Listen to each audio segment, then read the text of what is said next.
Thank you for being open this year. May katotohanan ang sinabi ni Julia dahil kahit limitado ang kanyang mga pahayag, sinasagot na niya ang mga tanong tungkol sa relasyon nila ni Coco Martin. My Knight in Shining Armor, ang walang pag-aalinlangang sagot ni Julia nang magtanong si Boy kung sino si Coco sa buhay niya.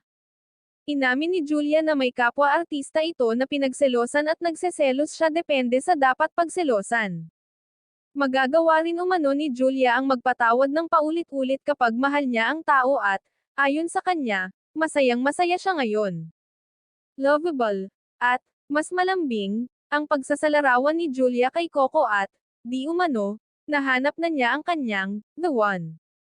10. Naman ang yung siguradong sagot ni Julia nang itanong ni Boy kung gaano siya ka-in-love ngayon.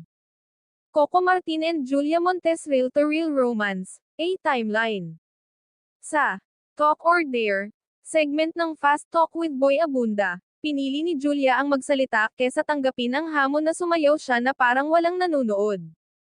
Parang nakaka-stress po yung dare. Talk na lang. Parang mas nahihiya po akong sumayaw sa harap ng mga tao. Reaksyon ni Julia sa tanong na engagement o wedding ring ba ang suot niya nang dumalo sila ni Coco sa ABS-CBN Ball na ginanap noong ika-30 ng Setyembre taong 2023 sa Makati, Shangri-La. Sabi pa ni Julia, "Let's cross the bridge when we get there." Yun lang, pwede ba yun? Okay na po yun, please. May pakiusap na sagot ni Julia sa nakakaintrigang tanong ni Boy sa kanya.